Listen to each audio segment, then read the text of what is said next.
ನಮಸ್ಕಾರ ಸ್ನೇಹಿತರೆ. ಸೊ ಇವತ್ತಿನ ದಿನ ನಾವು ಇಲ್ಲಿ ಕುಷ್ಟಗಿ ತಾಲೂಕು, ಕೊಪ್ಪಳ ಜಿಲ್ಲೆ ಕುಷ್ಟಗಿ ತಾಲೂಕು ಕಬ್ಬರ್ಗಿ ಎಂಬ ಗ್ರಾಮದಲ್ಲಿ ನಾವು ಇವತ್ತು ಬಂದಿದ್ದೀವಿ. ಸೊ ಇದು ಯಾಕಂದರೆ ಇಲ್ಲಿ ಜೋಗ ಫಾಲ್ಸ್ ಹಿಂದ್ಗಡೆ ಕಾಣ್ತಾ ಇದೆ ನೋಡಿ, ನೀರು ಬೀಳ್ತಾ ಇದೆ ನೋಡಿ ಅಲ್ಲಿ. ಸೊ ಅದು ಒಂದು ಸುಂದರವಾದಂಥ ಒಂದು ಸ್ಥಳ ಅದು. ಸೊ ಇವಾಗ ನಾವೆಲ್ಲ ಲೈಕ್ ಹೋಗ್ತಾ ಇರ್ಬೋದು. ಬೆಂಗಳೂರಲ್ಲಿ ಬಂದು ತೊಟ್ಟಿಕಲ್ ಟಿ.ಕೆ. ಫಾಲ್ಸ್ ಅಂತ ಇದೆ.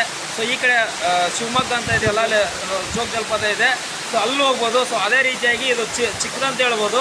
ಸೊ ಸ್ಮಾಲ್ ಒಂದು ಉತ್ತರ ಕರ್ನಾಟಕದಂಥ ಒಂದು ಘಟಪ್ರಭಾ ಮಲಪ್ರಭಾ ಆದ ನಂತರ ಸೊ ಇಲ್ಲಿ ಕಪಿಲ್ ತೀರ್ಥ ಅಂತ ಒಂದು ಫಾಲ್ಸ್ ಇದು. ಇವತ್ತಿನ ದಿನ ನಾನು ಮತ್ತು ನಮ್ಮ ಸ್ನೇಹಿತರೆಲ್ಲರೂ ಇವತ್ತು ಇಲ್ಲಿ ಬಂದಿದ್ದೀವಿ. ಸೊ ಅದೇ ರೀತಿಯಾಗಿ ನೀವು ಇಲ್ಲಿ ಈ ಅಡ್ರೆಸ್ಗೆ, ಈ ಸ್ಥಳಕ್ಕೆ ಬರಬೇಕಾದ್ರೆ ಸೊ ಕುಷ್ಟಗಿಯಿಂದ ಬರ್ಬೋದು, ಅಥವಾ ಇಲ್ಲಾಂದರೆ ಇಳಕಲ್ಲಿಂದನೂ ಬರ್ಬೋದು. ಅಲ್ಲಿಂದ ಕುಷ್ಟಗಿಯಿಂದ ಬಂದು 27 ಕಿಲೋಮೀಟ್ರ್ ಆಗುತ್ತೆ, ಇಳಕಲ್ಲಿಂದ ಬಂದರೆ 22 ಕಿಲೋಮೀಟ್ರ್ ಆಗುತ್ತೆ. ಸೊ ನಿಮ್ಮ ಚಾಯ್ಸ್ ಅದು, ನೀವು ಯಾವ ಕಡೆ ಬರ್ತೀರಾ ಆ ಕಡೆಯಿಂದ ಬನ್ನಿ. ಆಮೇಲೆ ಇಲ್ಲಿ ಬಂದು ಯಾವುದೇ ವ್ಯವಸ್ಥೆ ಇರಲ್ಲ ಇಲ್ಲಿ. ಸೊ ಇಲ್ಲಿ ಏನಂದರೆ ಗಿಡ ಮರಗಳಿಂದ ಮತ್ತು ಹಚ್ಚ ಹಸಿರಾದಂತಹ ಒಂದು ವಾತಾವರಣದಿಂದ ಇದು ಕೂಡಿರುತ್ತದೆ. ಸೊ ನೀವು ಇಲ್ಲಿ ನೋಡಿ, ಇಲ್ಲಿ ಊಟದ ವ್ಯವಸ್ಥೆ ಇರಲ್ಲ. ಸೊ ನಿಮಗೇನಾದರೂ ಒಂದು ಟೈಮ್ ಊಟ ಏನಾದರೂ ಬೇಕಾದರೆ ಮನೆಯಲ್ಲಿಂದ ಹೋಮ್ ಮೇಡ್ ಮಾಡ್ಕೊಂಡು ಬಂದು ಊಟ ಮಾಡ್ಬೋದು.